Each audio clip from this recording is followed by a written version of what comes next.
So this is it, Kawasaki's 2021 ZX-10R. It's a bike we've been waiting for and asking for a very long time, but it's maybe not the machine we were expecting. It's more of an evolution than a revolution.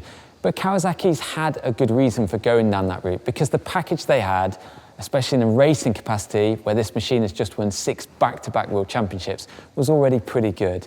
But admittedly, from a road riding point of view, it wasn't perfect. It needed some work, and that's exactly what Kawasaki's done.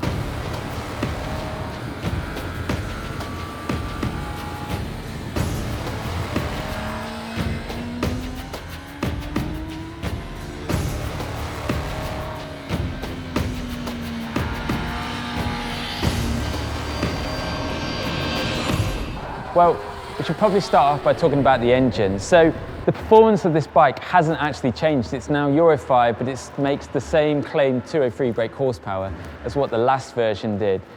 So I can't really turn around and say that this bike is now a missile. It was quick before and it's still quick. The only real difference has come from the change of gearing at the rear. It kind of feels a bit more zesty, low down, as you're getting on the throttle, which is nice, especially in the lower gears. But it's still a buzzy bike. You still kind of want it up and over 8,000 RPM, and you want to be running this bike to kind of 14.2, where its limiter is, to get the very best out of it.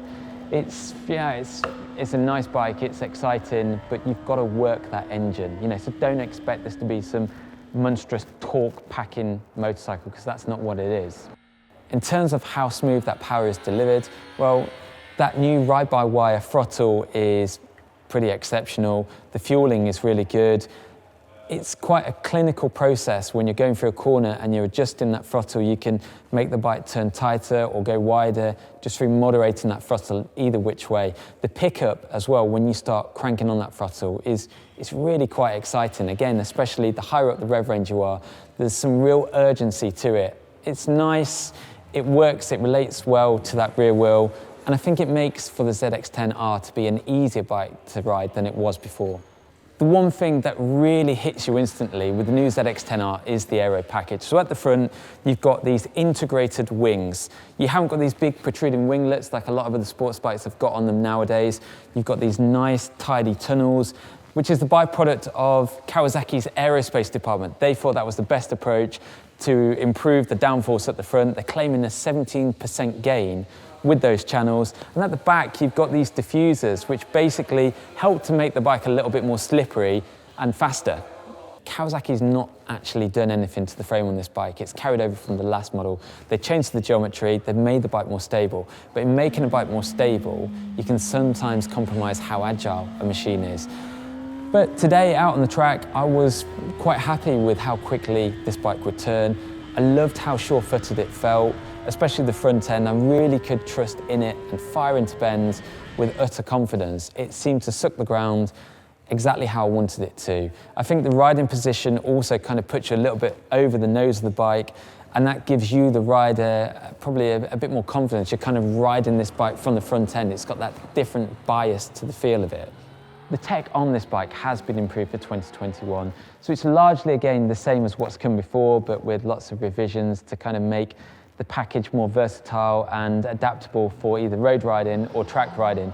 So today, out on the track, largely, if I'm honest, I've just had this in sport mode, meaning that there's a predetermined level of power and traction control, etc.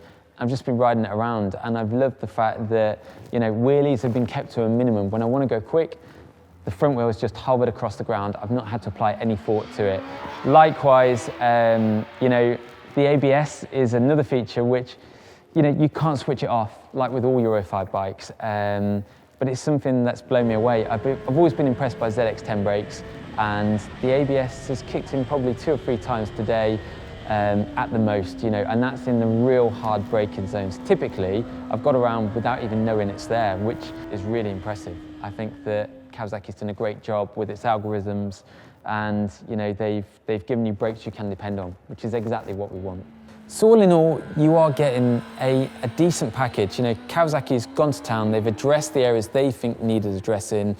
The bike's definitely moved on. It's more pleasurable to ride, it's more focused than it was before. When you bear in mind the base model here, it's on sale for $15,799. It's going to be one of the most affordable litre bikes in the market this year.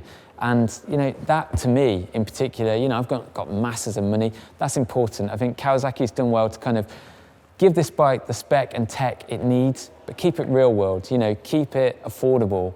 And, you can't fault that. It's impressive what they've managed to do. I like it.